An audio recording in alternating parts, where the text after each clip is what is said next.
साबिक कमिश्नर रावलपिंडी ने धांधली के गलत बयानी पर माफी मांग ली। इंक्वायरी कमेटी के सामने इंकशाफ किया, सियासी जमात के बहकाने पर बयान दिया। इलेक्शन कमीशन समेत किसी ने धांधली की कोई हिदायत नहीं दी।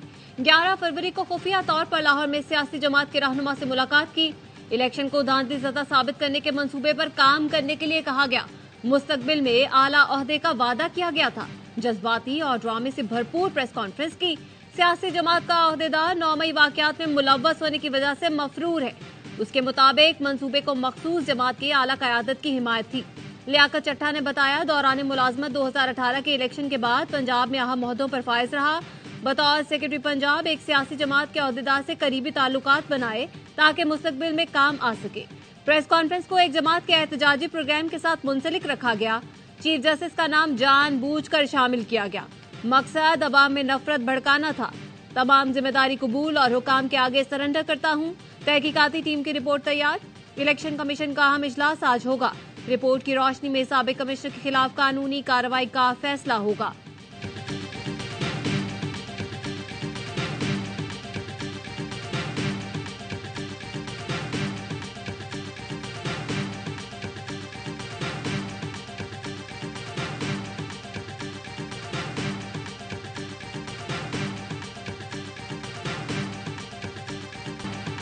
पीटीआई का आईएमएफ को कर्ज मशरूत करने का मुतालबा। बानी पीटीआई की जानिब से आईएमएफ को खत लिखा जाएगा।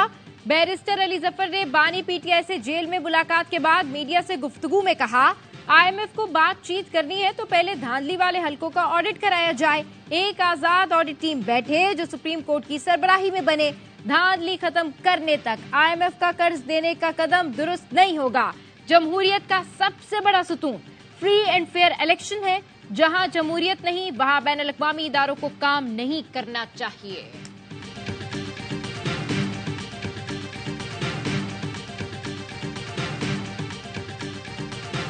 मेरा नहीं ख्याल है कि ये लेटर से कोई फर्क पड़ेगा। आप क्या पाकिस्तान को डिफॉल्ट कराना चाह रहे हैं? आप यहाँ पे राइट्स कराना चाह रहे हैं? आप क्या यहाँ पे सड़कों पे पेट्रोल के लिए, तेल के लिए, गंदम के लिए लाइनें लगवाना चाह रहे हैं? पीटीआई का खत आईएमएफ से मामलात मुतासिर नहीं करेगा। ऐसी बातें करेंगे तो तासिर बनेगा कि आप मुल्क को डिफॉल्ट कराना चाहते हैं। साबिक वजीर खजाना मिफ्ताह इस्माइल कहते हैं, शौकत तरीन और तैमूर झगड़ा ने भी खतूत लिखे थे, लेकिन आईएमएफ डील हो गई। आईएमएफ हुकूमत से बात करता है, इलेक्शन से सरोकार नहीं। तैमूर झगड़ा ने कहा कि आईएमएफ प्रोग्राम को पीटीआई नहीं, नून लीग की पॉलिसी मुतासिर करेगी। मैं अपनी जमात को मशवरा दूंगा कि इस किस्म का खत ना लिखें। आईएमएफ ने बानी पीटीआई से बात करके निगरान हुकूमत को ग्रीन सिग्नल दिया था। पीटीआई कोई गलत काम नहीं करेगी।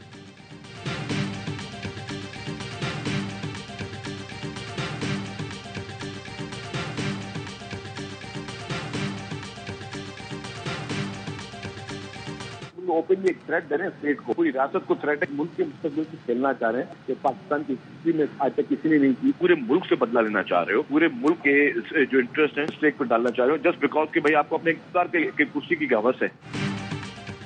पीटीआई मुल्क को मजीद मसाइल में डाल रही है। ये पूरे मुल्क से बदला लेना चाहते हैं। शर्जील इनाम मेमन का रद्द-ए-अमल, कहा पीटीआई ने पहले भी आईएमएफ के हवाले से सियासत की। ये लोग रियासत को थ्रेट कर रहे हैं। इससे ज्यादा शर्मनाक हरकत मुल्क में पहले किसी ने नहीं की। बानी पीटीआई और उनके वज़ीर खजाना ने पहले भी आईएमएफ को खत लिखे थे। ये मुल्क के बच्चों के मुस्तकबिल से खेलना चाह रहे हैं।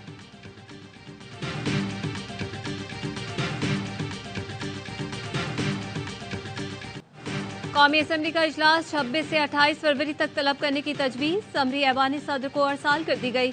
पंजाब असम्बली का इजलास आज सुबह 10 बजे तलब कर लिया गया। नौमुंतखब अरकान असम्बली हल्फ उठाएंगे। स्पीकर सिफ्तान खान अरकान से हल्फ लेंगे। सिंध असम्बली का इजलास हफ्ते को बुलाने का फैसला। गवर्नर सिंध की मंजूरी से सिंध असम्बली का पहला इजलास होगा।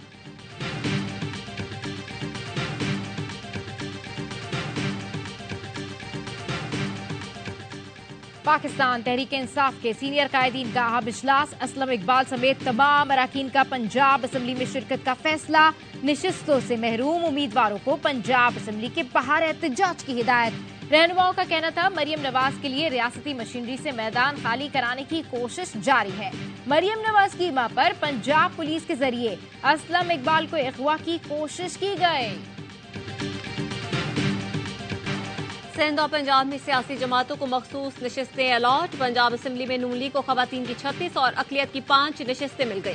पीपल्स पार्टी को खवातीन की 3, काफ लीग को 2 और IPP को 1 नशिस्त अलॉट। मरियम औरंगजेब मखसूस नशिस्त पर रुकने पंजाब असेंबली बन गई।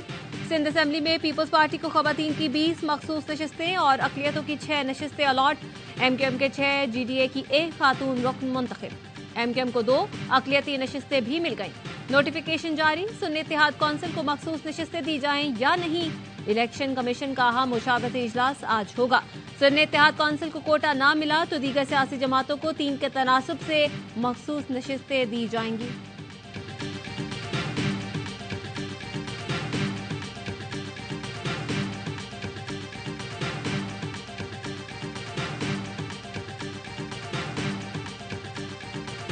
पार्टी के कुछ लोग नहीं चाहते थे नवाज शरीफ वजीर आजम बने।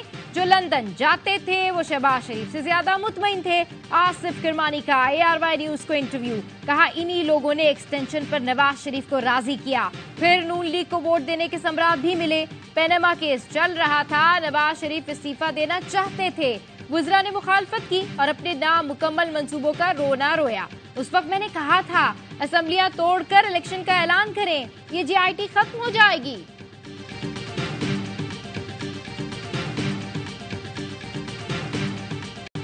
सुप्रीम कोर्ट के एक फैसले की गलत रिपोर्टिंग से कई गलत फहमियां पैदा की जा रही हैं। गलत तासुर दिया गया, जैसे सुप्रीम कोर्ट ने दूसरी आईनी तरमीम मुसलमान की तारीफ से इनहराफ किया हो।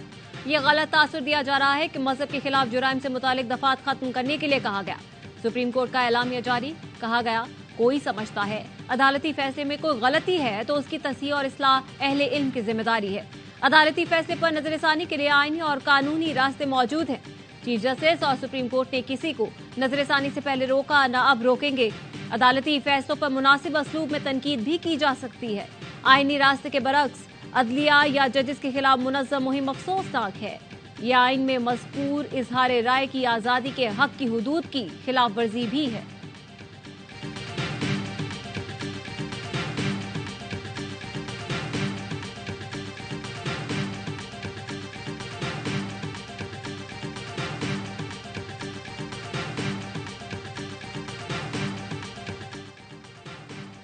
हमारे लिए आप सल्लल्लाहु अलैहि वसल्लम की जात सरचश्मा हिदायत है। हमें नबी करीम की सीरत से ही रहनुमाई लेनी है। सुप्रीम कोर्ट में एक केस की समाअत के दौरान चीफ जस्टिस काजी फाइज ईसा के रिमार्क्स, कहा इंसान को खलीफा फिल अर्ज बनाया गया। अर्ज में जानवर, जंगलात सब कुछ आता है। हम ये भूल गए नबी आखिरुज़्ज़मा को रहमतुल आलमीन कहा गया है। ये बताएं मेराज की रात क्यों तमाम अंबिया ने नबी करीम सल्लल्लाहु अलैहि वसल्लम के पीछे नमाज पढ़ी? उसका मतलब था आप सल्लल्लाहु अलैहि वसल्लम के बाद बात खत्म। अल्लाह ने हमारे प्यारे नबी को हबीबुल्लाह का लक़ब दिया। अदालत ने CDA को सहूलत सेंटर फौरी तौर पर वाइल्ड लाइफ को वापस करने और वाइल्ड लाइफ बोर्ड के दफातर से उठाया गया सामान भी वापस करने का हुक्म दे दिया।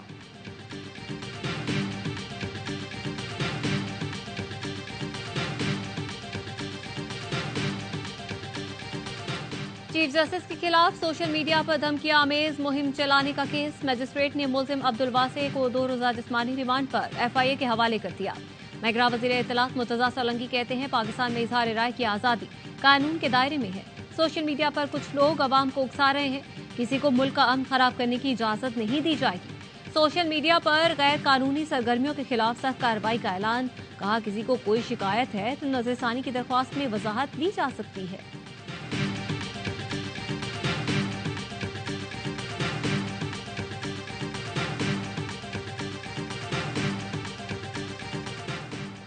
सुप्रीम कोर्ट का फैसला सियासी मकासद के हुसूल के लिए इस्तेमाल नहीं होना चाहिए। पाकिस्तान बार कौंसिल की चीफ जस्टिस काजी फाइज ईसा के खिलाफ मुहिम की मजम्मत। चंद अनासिर झूठी और बेबुनियाद मालूमात के जरिए नफरत को हवा दे रहे हैं। गुमराह कुन मुहिम का मकसद चीफ जस्टिस के लिए खतरात पैदा करना है। हित्तकामेज मुहिम में शामिल अफराद के खिलाफ फौरी सख्त एक्शन लिया जाए। पाकिस्तान बार कौंसिल का एलामिया। सिंध हाई कोर्ट का PTA को मुल्क भर में ट्विटर सर्विस मुकम्मल बहाल करने का हुक्म। अदालत ने कहा एक्स सर्विस बगैर किसी खलल और बंदिश के बहाल रखी जाए। PTA और दीगर फरीकैन से आइंदा समाअत पर तफसीली जवाब तलब। अदालत ने PTA को बिला जवाब सोशल मीडिया प्लेटफॉर्म बंद करने से रोक दिया।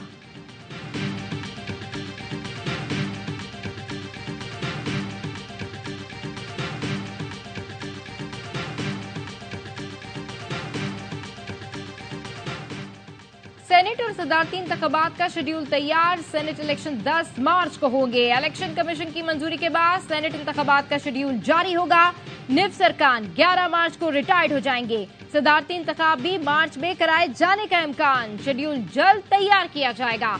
आसिफ जरदारी नून लीग पीपी इत्तेहाद के सदारती उम्मीदवार होंगे। NA 233 फौरंगी में इंतखाबी उजरदारी का केस। इलेक्शन कमीशन ने फैसला महफूज कर लिया। आरओ की जानिब से रिपोर्ट जमा न करवाई जा सकी। दरख्वास्त गुजार का मौकफ है कि फॉर्म 45 में टेम्परिंग करके MKM के उम्मीदवार को जितवाया गया।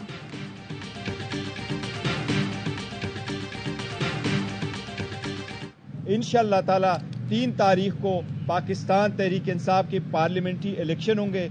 इस मरतबा इंशाअल्लाह ताला चेयरमैनशिप के लिए हमारे कैंडिडेट अली जफर साहब होंगे। PTI इंट्रा पार्टी इलेक्शन 3 मार्च को होंगे। इस बार चेयरमैन के उम्मीदवार अली जफर हैं। बैरिस्टर गौहर की अडियाला जेल के बाहर गुफ्तगू। कहा बानी PTI जेल से बाहर आएंगे तो पार्टी इलेक्शन दोबारा कराएंगे। बोले मुझे बानी PTI से आज मिलने नहीं दिया गया, हम असेंबलियों में जाकर पार्लिमानी कार्रवाई करेंगे। शेर अफजल मरवत बोले अपोजिशन में बैठने के लिए हमें मजबूर किया जा रहा है। इनकी हुकूमत ने एक लुकमा भी खाया तो हिसाब देना होगा। बानी PTI की हिदायत है अपने हक के लिए पुरम रहकर जद्दोजहद करनी है।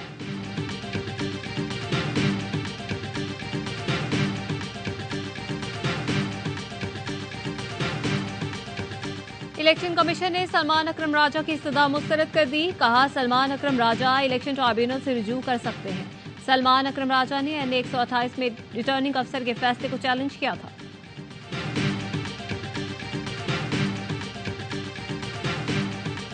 दहशतगर्दी इसराइल के फलस्तीनियों पर वहशियाना हमले जारी। 24 घंटे में मजीद 97 फलस्तीनी शहीद कर दिए, दर्जनों जख्मी। शोहदा की मजमुई तादाद 29,410 हो गई। 70,000 के करीब जख्मी। इसराइली तैयारों की रफा पर बमबारी, मस्जिद शहीद कर दी। खान यूनुस के अलमल अस्पताल का 1 माह से मुहासरा। अल नसीर अस्पताल में ब्लैकआउट। दीगर अस्पतालों की सूरत हाल भी बदतर। आलमी इदारे सेहत ने गजा को डेथ जोन करार दे दिया।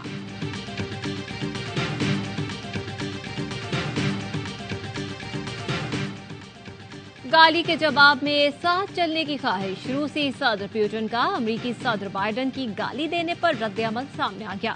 पुतिन का कहना था बाइडन आपका शुक्रिया जो भी मेरे बारे में कहा। रूसी सदारती तर्जुमान ने कहा कि इस तरह के गैर मुहज़्ज़ब अल्फाज इस्तेमाल करके अमेरिका खुद ही बदनाम हो रहा है। सैन फ्रांसिस्को में फंड रेजिंग तकरीब में बाइडन ने पुतिन को गाली दी थी।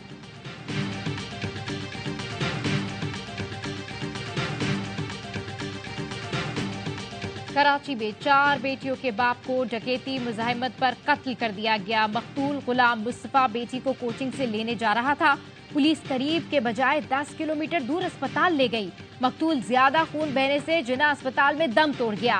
रवा साल सिर्फ 52 दिन में डकैतों के हाथों 22 शहरी कत्ल हो चुके हैं। कोहिस्तान के इलाके बरपारू में गैरत के नाम पर लड़का और लड़की कत्ल। मुलजिम ने बेटों के साथ मिलकर बेटी और नौजवान को कत्ल कर दिया। मरकजी मुलजिम गिरफ्तार, दोनों बेटे फरार हो गए। हैदराबाद में बर्फबारी के बाद मुतादिद देही इलाकों के रास्ते बंद। राशन समेत ईंधन की भी कमी, शहरियों को मुश्किलात। चित्राल में लैंडस्लाइडिंग, बर्फानी तोदे गिरने से मुतादिद सड़कें बंद। गर्म चश्मा रोड के मुख्तलिफ मुकामात पर पहाड़ी तोदे हटाने का काम जारी। बास सड़कों को खोल दिया गया। अपर और लोअर चित्राल का जमीनी राब्ता बहाल। चित्राल के बालाई इलाकों में सर्द हवाओं का राज बरकरार।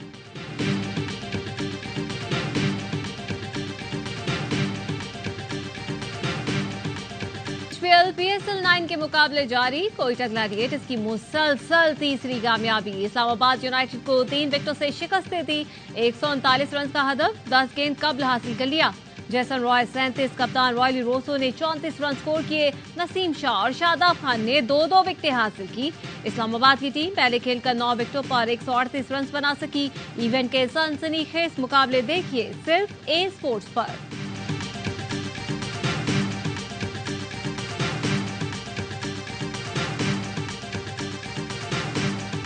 Bad batsmanship by Islamabad.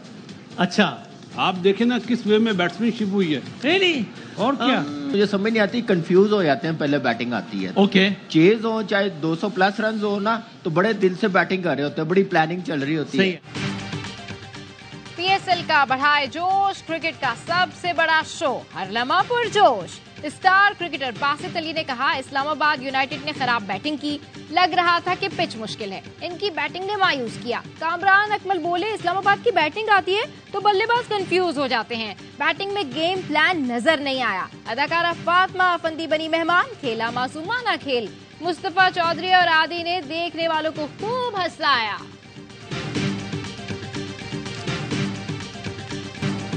Peshawar Zalmi के खिलाफ मैच विनिंग परफॉर्मेंस देने वाले कराची किंग्स के खिलाड़ियों पर डॉलर्स की बरसात। टीम ऑनर सलमान इकबाल ने 5 प्लेयर्स को $500 इनाम दिए। इनाम वसूल करने वालों में मीर हमजा, कैरन पोलार्ड, इरफान नियाजी, हसन अली और शुएब मलिक शामिल।